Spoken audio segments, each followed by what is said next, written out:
A lot of people waste so many years in relationships that may even feel spiritual, but they really aren't producing spiritual fruit. And I remember when we were dating, the first 5 months of our dating relationship, we were kissing, and then we decided, no, we're not going to do that anymore. And we dated and we were engaged for like another year and a half after that. That wasn't like, oh, I never wanted to kiss Pauline again until our wedding day. No, there were some times where I wanted to kiss her, but I had to have self-control and exercise it, saying, no, you know what? Even though I want to do this, it's not best, so I'm not going to do it. In our dating relationship, she was always aware that even though I want to get married to this guy, even though I think he's great, Lord, open hand. If you want to take this away at any moment, I want my heart to be soft enough to receive that. And especially if you want a godly relationship where he's at the center and he's leading it, like, is God leading it, or are you in the driver's seat and you're just hoping that the Lord's in the back seat, hoping you don't crash?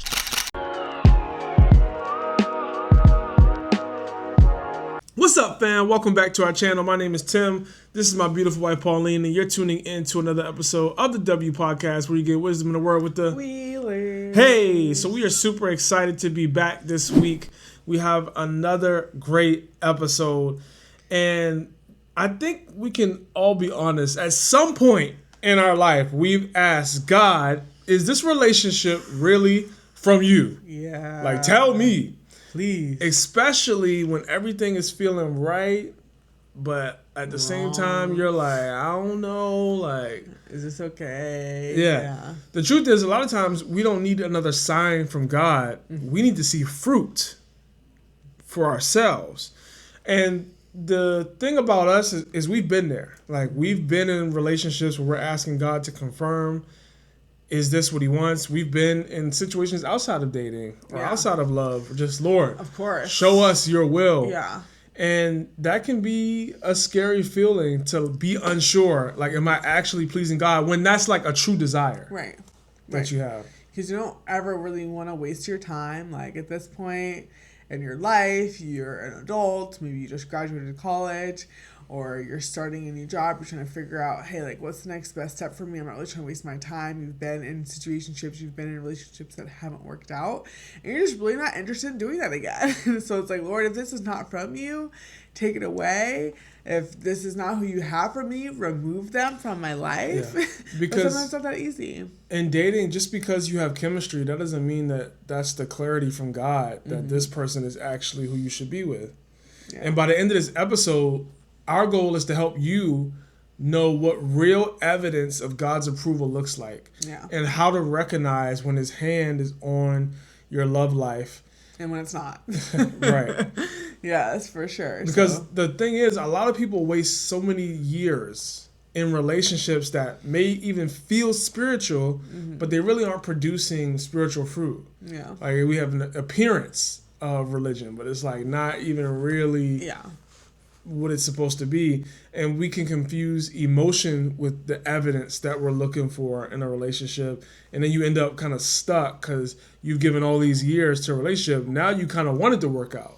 Right, because you would feel like, oh, what are people going to say? All my family knows that we've been together for X amount of years. They've been to all the reunions with me. And also, you get comfortable. Like, I don't really want to start over. I don't want to get to know somebody new. Like, I don't want someone new to get to know me. Like, I'm very comfortable where I'm at, and it's like, is that what God has for you just because it's comfortable? Because let's be honest, it's very comfortable to be a couch potato and not work out and not eat right.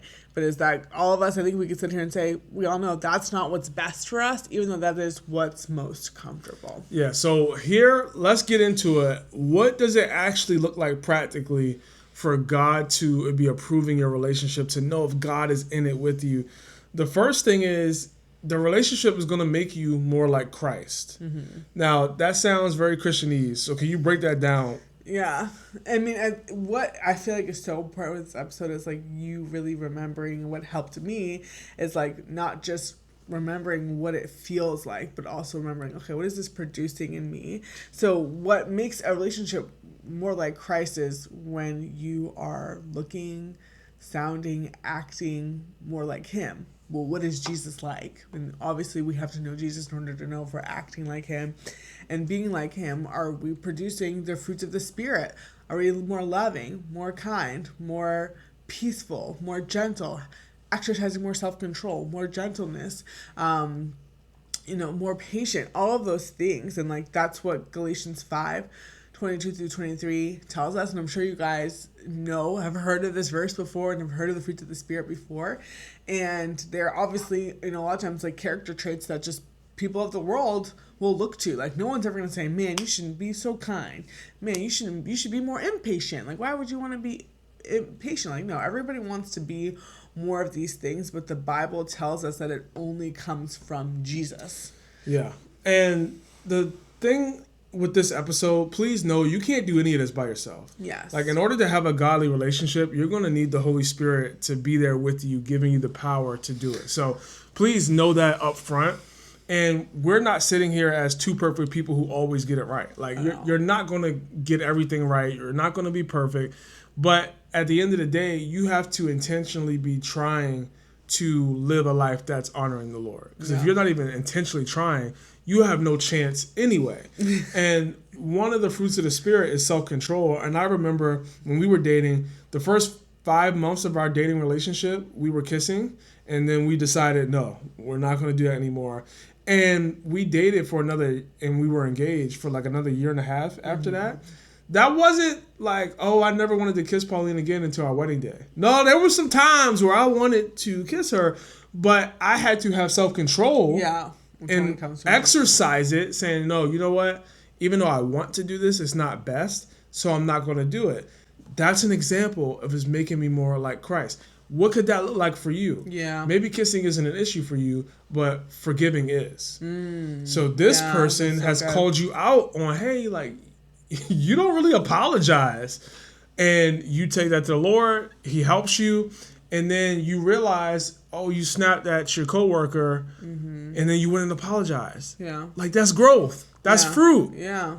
That's more This is kindness. What we're talking about, is somebody is helping you be more like Christ. The relationship is pushing you to figure out things in yourself that aren't really godly, right, and working on it and choosing to get better. Right, they should be refining you, and the Lord should be using them to prune you. And likewise, it's even like what the Bible says about good friends, that good friends sharpen one another. And like at this stage in a dating relationship, you guys are friends, like spiritually, you're friends. Yeah, and that kind of leads into the second point.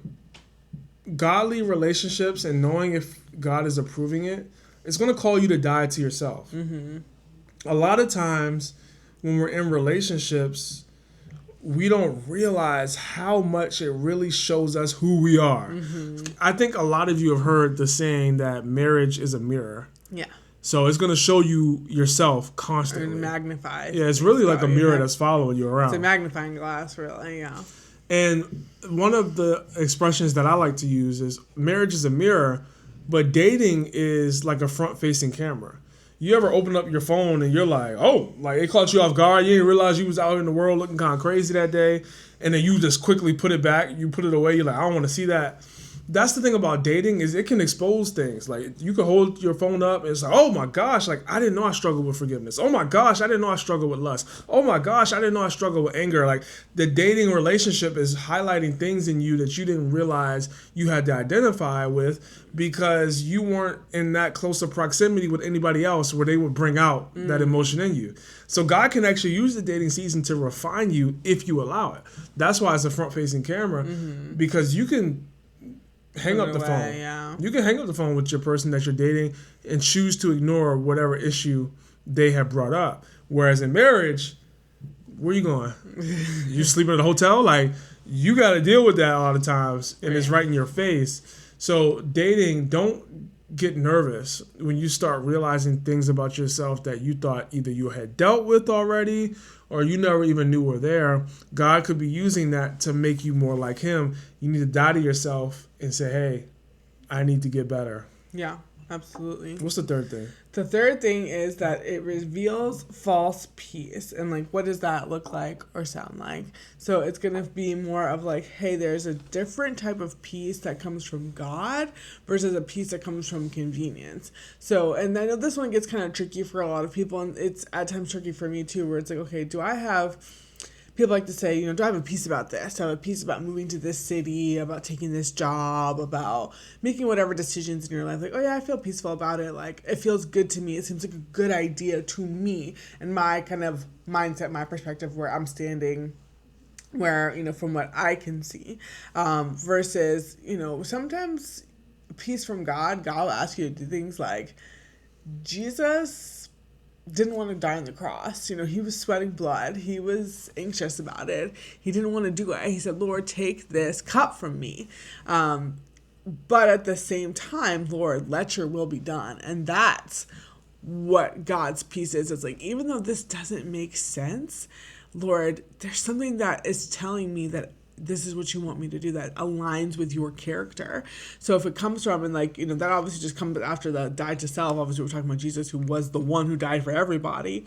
And sometimes that's what the Lord calls us to do, of like, hey, this relationship, like, everybody expects me to be with this type of person or that type of person because that's who I dated in the past. But something is leading me, and I feel like it's God, from who I know him to be, leading me into a different direction. It doesn't make sense for me to date this type of person or move here or do this or do that. But it's exposing me to something new about the Lord. So sometimes people would say it doesn't make sense to...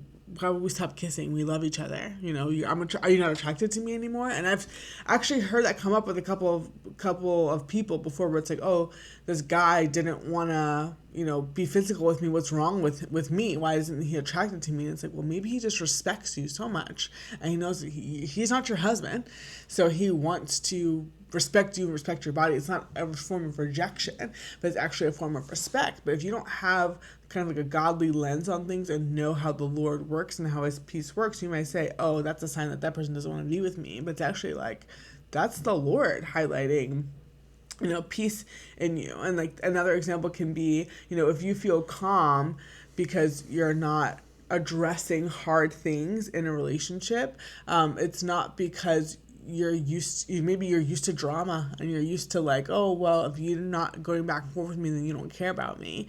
And it's like, well, maybe I'm having, you know, a different conversation with the Lord behind closed doors. And it's because I trust God to speak to you and like give me words and things like that. So sometimes peace can feel very unfamiliar when you're used to chaos and you're used to war.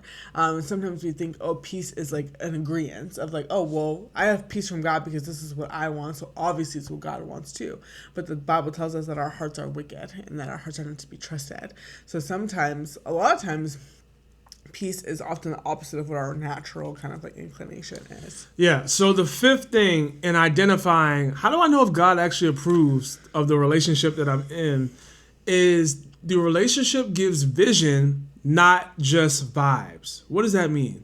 A lot of times, a godly relationship, that one that is pleasing to him, that he can approve of, it expands your view of life. Yeah. So you start dreaming about purpose. You start dreaming about legacy and ministry. How can your relationship benefit somebody else? Yeah. When it's just vibes, how can this relationship benefit me? Right. How can I get whatever I want to get to make me feel better? When Pauline and I first were dating, we mentioned it earlier, the first 5 months, it was all about us.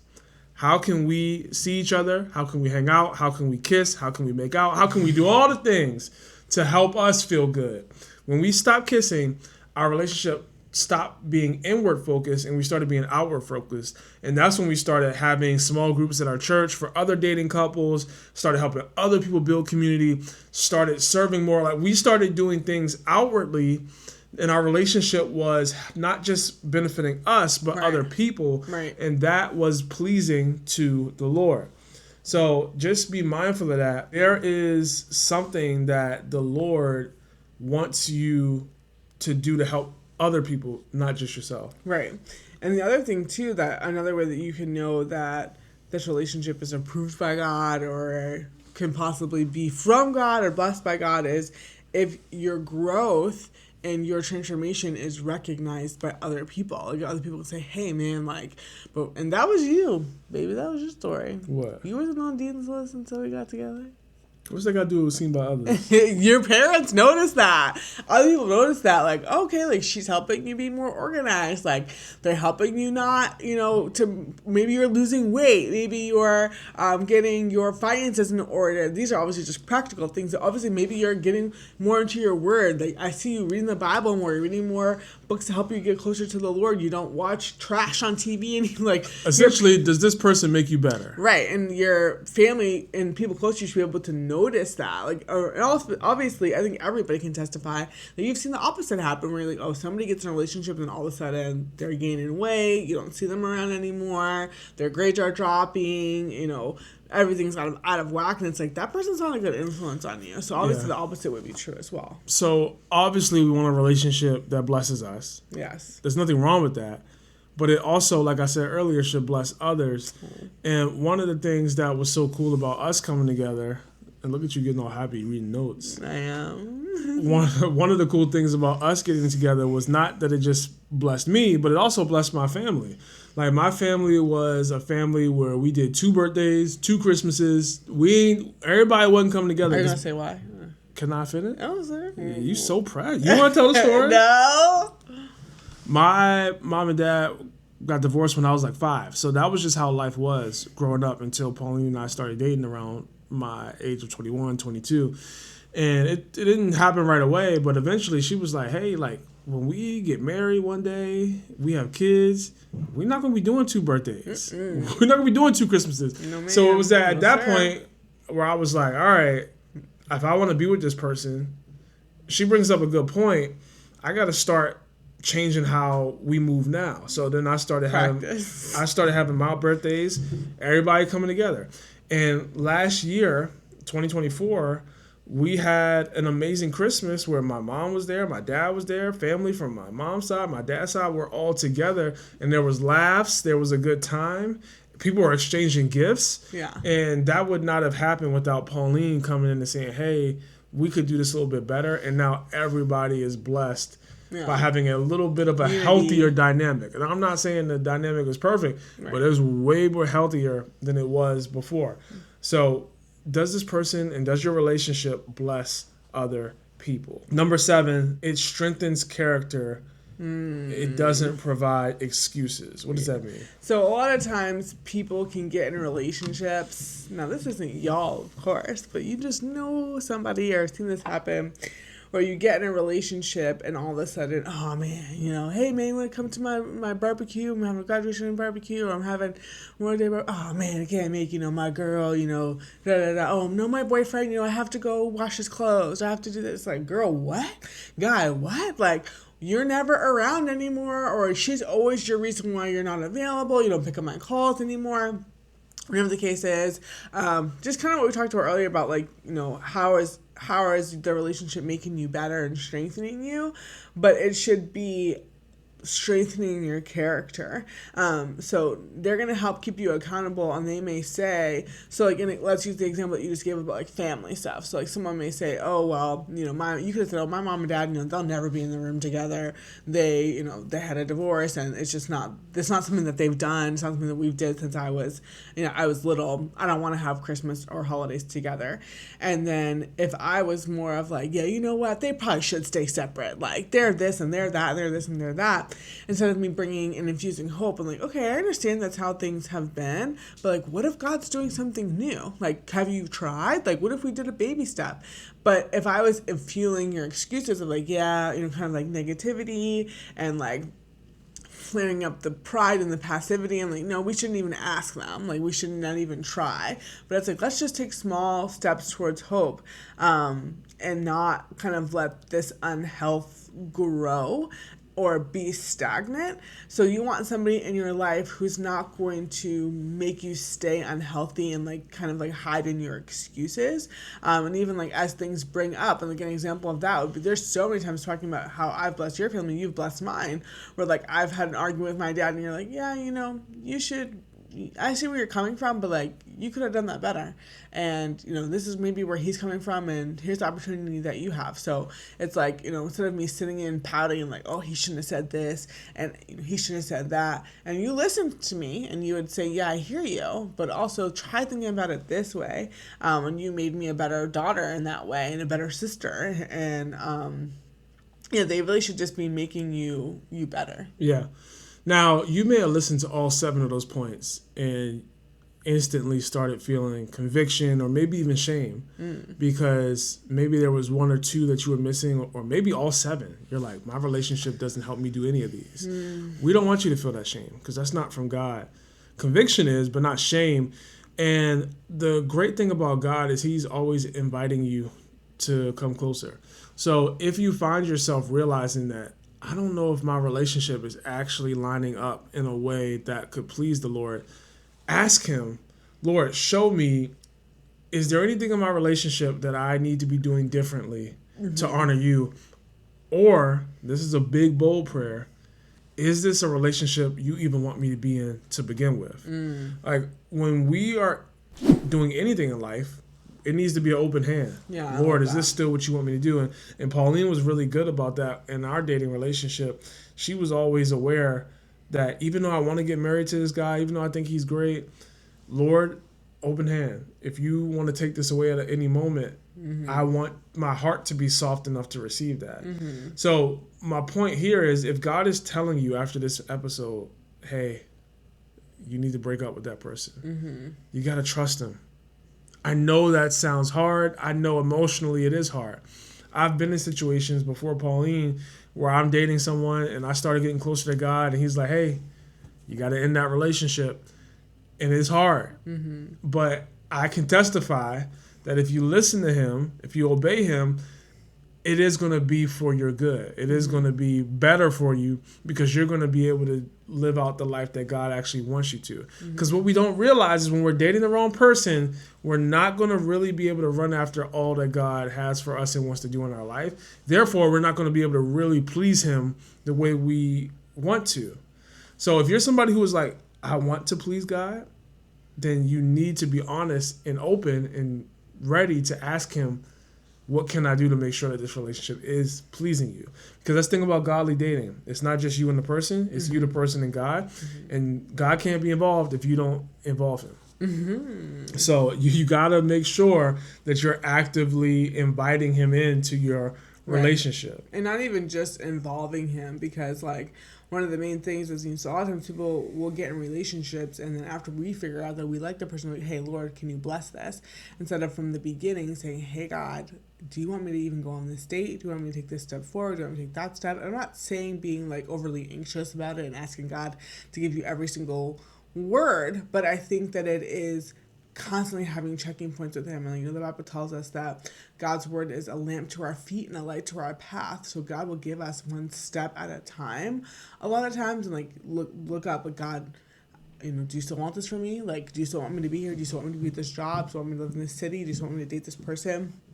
Constantly checking in with them. I'm not saying every single day, but especially when you're coming to these like big decision points of like, hey, do I want to, this to be my exclusive boyfriend or girlfriend? Do you want us to, move forward towards marriage? Should we get engaged? Things like that. Like, you shouldn't just be in a situation and look up like, hey, God, I asked you a year ago. Like, can you imagine like talking to your boss and it's like your boss gives you a project? And this is funny because I know you learned this or like had an experience with this earlier this year where it's like, hey, if I'm given a project at work, like I want to check in with whoever gave me the project at some reasonable, frequency of time, and not just say, hey, thanks for the project, I'll see you in a year when it's done, and then the whole project is wrong, and it's like, you told me to do this, and it's like, I didn't mean like that. Like, we should have checked in as we went, and I think everybody can kind of relate to that doing group projects in school and things like that, where it's like just more communication usually produces a better result and a more aligned result. But we don't do that in our dating relationships a lot of times. We're like, wow, the Lord gives me this desire to marry, and I want to marry, so I'll just find somebody, and then God will bless it. And it's like, well, sure. But a lot of times God wants to do it with you. And especially if you want a godly relationship where he's at the center and he's leading it. Like, is God leading it, or are you in the driver's seat and you're just hoping that the Lord's in the back seat, hoping you don't crash? Like, he's going to wake up all of a sudden, kind of like when they're asleep in the boat. And it's like, okay, is God driving it? Maybe not. Maybe you're driving it, but he's in the passenger seat guiding you, kind of being your GPS every single step of the way. Like, hey, take this turn, not that turn. Instead of you just want him like asleep in the back, like, no, God, I got it, until you don't. Yeah. He's not a spare tire. So, how do I know if God actually approves my relationship?